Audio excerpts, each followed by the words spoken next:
مارگلا کی پہاڑیوں کے دامن میں گھرا ہوا یہ صدیوں پرانا راما مندر ہے جو اسلام آباد کے قدیمی گاؤں سید پور میں واقع ہے۔ اسلام آباد میں ہندو کمیونٹی کے سابق صدر پریتم داس کا کہنا ہے کہ صدیوں پرانا یہ مندر اب محکمہ آثار قدیمہ کے پاس ہے اور یہاں اب انہیں پوجا پاٹ کی بھی اجازت نہیں ہے۔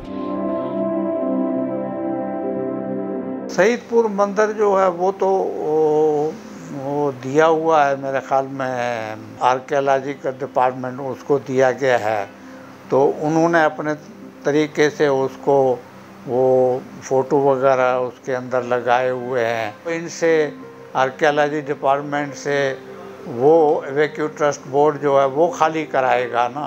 ہندو دلت کمیونٹی کے رہنما سرون کمار ایڈوکیٹ کہتے ہیں کہ ہمارے اس مذہبی مقام کو تفریح کا اڈا بنا دیا گیا ہے۔ یہاں موجود ریسٹورنٹس میں گوشت خوری کر کے مندر کا تقدس پامال کیا جا رہا ہے۔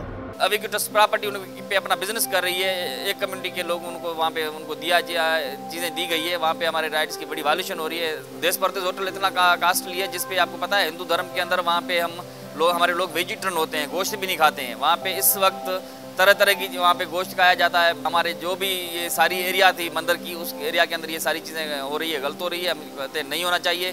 ہندو پنچایت کے صدر پریتم داس کہتے ہیں کہ اسلام آباد میں 4,500 ہندو بستے ہیں، تاہم ان کی کوئی عبادت گاہ نہیں ہے۔ ہمیں کم سے کم ایک جگہ ہو جہاں ہم مذہبی جو ہے وہ عبادت کر سکیں، یا مذہبی دن کے اوپر جو ہے وہ فنکشن وغیرہ اس کے اندر وہ کر سکیں۔ 4,000 آدمی ہیں لیکن اس کے لیے عبادت کرنے کے لیے جگہ نہیں ہے، تو یہ گورنمنٹ کا فرض بنتا ہے کہ سی ڈی اے کو حکومت کہے کہ بھائی یہ ان کو بنا کے دیں آپ۔ اسلام آباد میں مقیم شہریوں کا کہنا ہے کہ سید پور مندر کو ہندوؤں کی عبادت کے لیے کھول دیا جائے۔ آئی ڈونٹ تھنک کہ یہ ایسا ہونا چاہیے۔ یہ جس طرح مسلمانوں کا ملک ہے، اس طرح سارے مائنورٹیز کا ملک ہے، ہندوز کا ہے، سکھ، عیسائی، سب کا ہے، تو میں چاہتا ہوں کہ اس کو پراپر کھولا جائے اور عبادت کے لیے کھولا جائے۔ ہندو دھرم سے تعلق رکھنے والے افراد کا کہنا ہے کہ حکومت فی الفور سید پور مندر کو ہندو کمیونٹی کے حوالے کر کے اس کے تحفظ کا اہتمام بھی کرے۔ IBC ٹی وی کے لیے فیض احمد خان، اسلام آباد۔